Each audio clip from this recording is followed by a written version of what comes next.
Depuis des décennies, les forces spéciales du monde entier opèrent dans l'ombre, menant des missions secrètes, infiltrant des zones hostiles et exécutant des assauts d'une précision chirurgicale. Mais parmi toutes ces unités d'élite, lesquelles sont réellement les plus redoutées? Aujourd'hui, nous allons analyser en profondeur les 10 forces spéciales les plus impressionnantes, en nous basant sur des critères précis. Leur sélection, leur formation, leur efficacité en combat, leurs missions emblématiques et leur influence mondiale. Oubliez les classements simplistes ici, nous avons étudié chaque unité en détail pour créer notre propre hiérarchie, la plus objective possible. Avant de commencer, voici les critères qui nous ont permis d'établir ce classement. Premièrement, la difficulté de la sélection et de l'entraînement. Certaines unités éliminent plus de 90% des candidats, ne gardant que les plus endurants physiquement et mentalement. Ensuite, l'expérience opérationnelle et l'efficacité en combat. Comment ces unités ont-elles prouvé leur valeur sur le terrain? Sont-elles capables d'intervenir rapidement et efficacement dans des environnements hostiles? Nous avons aussi pris en compte la polyvalence et la spécialisation.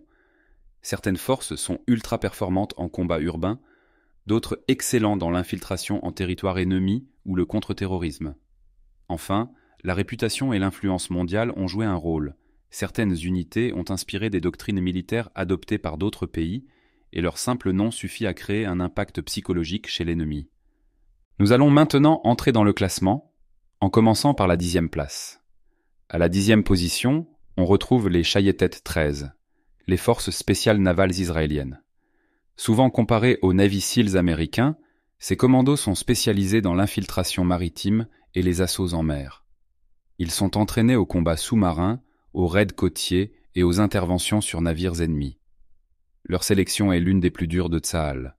Les recrues subissent des semaines d'épreuves physiques extrêmes, de plongées de nuit et d'exercices de résistance sous pression.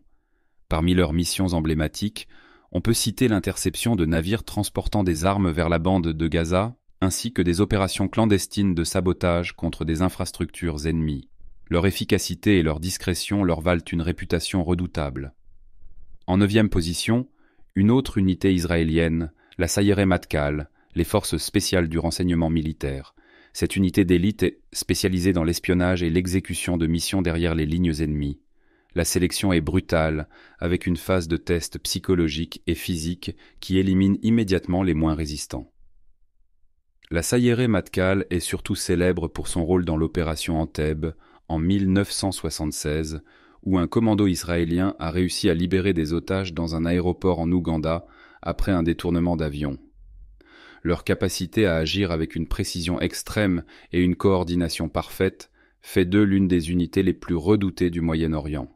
À la 8e place, on retrouve une unité française, le JIGN, le groupe d'intervention de la Gendarmerie nationale. Contrairement aux unités précédentes qui se spécialisent dans le combat militaire pur, le JIGN est une force d'intervention spécialisée dans la lutte contre le terrorisme et la libération d'otages. Leur formation est l'une des plus exigeantes au monde. Ils doivent être capables de gérer des situations de crise où chaque seconde compte.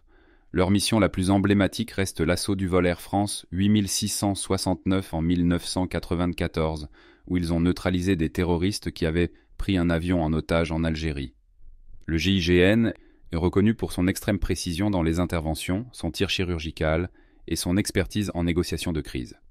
À la 7e place, une autre force spéciale française, le 1er régiment de parachutistes d'infanterie de marine. Cette unité est l'élite des forces spéciales de l'armée de terre française. Inspirée du SAS britannique, spécialisée dans les missions de reconnaissance, l'infiltration derrière les lignes ennemies et le combat en territoire hostile. L'entraînement est impitoyable. Les recrues doivent réussir des épreuves physiques extrêmes, des simulations de guerre psychologiques et des exercices de survie dans des conditions extrêmes. L'unité était régulièrement engagée dans des opérations clandestines en Afrique et au Moyen-Orient, notamment pour la traque de groupes terroristes dans la région du Sahel. Son efficacité en fait une unité clé des opérations spéciales françaises. Nous arrivons maintenant à la 6e place avec les commandos marines, l'unité d'élite de la Marine nationale française. Ces soldats sont les héritiers des commandos formés par les Britanniques pendant la Seconde Guerre mondiale. Leur sélection est l'une des plus rudes de l'armée française. Sur des centaines de candidats, seule une poignée termine la formation. Les épreuves incluent des parcours de combat en pleine mer, des plongées de nuit sous haute pression et des exercices de fatigue extrême. Les commandos marines sont spécialisés dans les assauts maritimes et les interventions sous couverture. Parmi leurs missions les plus marquantes, on retrouve la neutralisation de pirates somaliens lors de prises d'otages en haute mer, une démonstration parfaite de leur rapidité d'action et de leur expertise tactique. Jusqu'à présent, nous avons vu comment ces forces spéciales excellent dans leurs domaines respectifs. Mais que se passe-t-il lorsque l'on monte encore d'un niveau ? Les 5 unités qui arrivent maintenant sont dans une toute autre catégorie. Ce sont des forces spéciales connues dans le monde entier pour leur brutalité, leur efficacité et leur expérience en combat réel. Nous avons vu certaines des forces spéciales les plus impressionnantes du monde, mais maintenant nous entrons dans une autre catégorie. Ces 5 unités sont redoutées pour leur efficacité en combat, leur endurance extrême et leur rôle clé dans les conflits mondiaux. À la 5e place, les Spetsnaz russes, connus pour leur entraînement brutal et leur approche impitoyable du combat. Leur mission la plus marquante reste la prise d'otage du théâtre de Moscou en 2002, une intervention qui s'est soldée par l'élimination des terroristes, mais aussi par des pertes civiles importantes, une force redoutée, mais aussi controversée. En 4e position, le SAS britannique, l'unité d'élite qui a inspiré de nombreuses forces spéciales dans le monde. Leur devise « Who dares wins » reflète leur approche audacieuse du combat. Leur intervention lors de l'assaut de l'ambassade d'Iran à Londres en 1980 reste une référence en matière d'intervention rapide et efficace. À la 3e place, les Navy SEALs américains, célèbres pour leurs missions maritimes et terrestres. Leur opération la plus connue, l'élimination d'Oussama Ben Laden en 2011. Leur formation est l'une des plus difficiles au monde, ne laissant passer que l'élite des soldats américains. À la 2e place, la Delta Force, une unité ultra-secrète spécialisée dans la neutralisation d'ennemis de haute valeur. Leur discrétion et leur efficacité en font l'une des forces spéciales les plus craintes. Parmi leurs missions les plus marquantes, la capture de Saddam Hussein en 2003 est une démonstration de leur précision et de leur rapidité d'exécution. Enfin, en première place, une unité peu connue du grand public mais redoutée des experts, la JTF-2 canadienne. Ultra secrète, rarement médiatisée, elle est impliquée dans des missions de haut niveau en collaboration avec les Américains et les Britanniques. Son efficacité sur le terrain en fait une force spéciale parmi les plus respectées au monde. Et la France dans tout ça ? Avec le JGN, le premier PIMA et les commandos marines, la France possède des unités d'élite parmi les meilleures au monde. Pourtant, elles restent moins médiatisées que leurs homologues américaines ou britanniques. Cela signifie-t-il qu'elles sont moins efficaces ? Absolument pas.